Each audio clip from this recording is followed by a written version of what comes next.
not one-dimensional people. We're humans behind that badge, and often very complex people, often very intelligent, often very well-educated, as I said. So it's cool to be able to release a little bit of that to show people, yeah, there's a lot of humanity behind this job, and unfortunately that humanity is not always able to be shown because it's the negativity that generates news.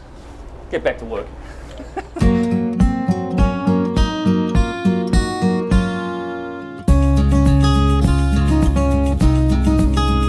This was, I guess, the scene of the crime.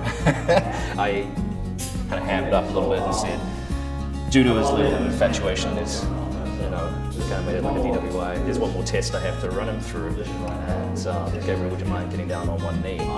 And she looked at me, and I could see that the wheels were turning, but she hadn't fully processed what I was saying. And she said afterwards, she goes, it hit me, like, what? His level of infatuation? What do you know? And then she realized. Then he holds up the ring, and suddenly, you know, all the stars aligned.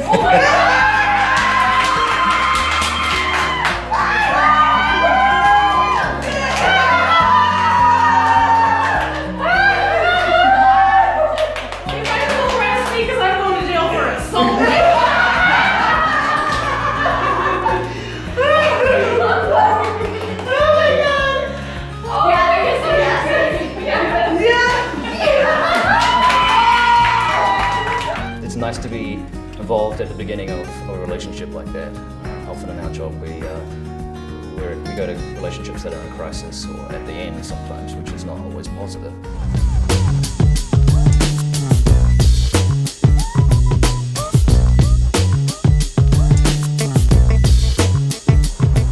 The night is often my friend, so I can use that to my advantage. I can sneak up on things, I can find things.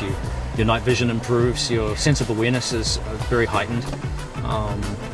Stuff like that. It's not easy to describe in just, you know, simple terms. The day is not any less dangerous in many respects, but you know, there's just as many cops being shot during the day as they are at night, if I can be, you know, brutally honest. But at night we generally do get more intense calls. Often people are drinking, people are home, family relationships, dynamics, those kinds of events can be very dangerous and you know, unfold very quickly. If you're in this job, you're able to take care of yourself. You know that these things are going to affect you. You're going to have these kind of traumatic incidences, and if you're going to stay in it and survive, you've got to look after yourself and do the business. There's a lot of kids that work up at the local Kowalski's here, and Officer Salmweber, who's the school resource officer for the South Campus, regularly pumps those kids full of weird questions to ask me. So I go and pick up my dinner or something like that at Kowalski's, and one of the kids will have some obscure question to ask me about New Zealand or something else that I've done, and yeah, it's kind of entertaining.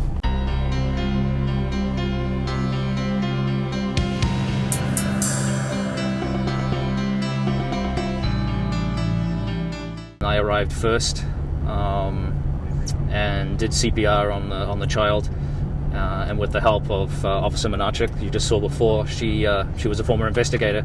So while I was doing CPR, she was checking for signs of trauma on the baby. We suspected that there was something suspicious.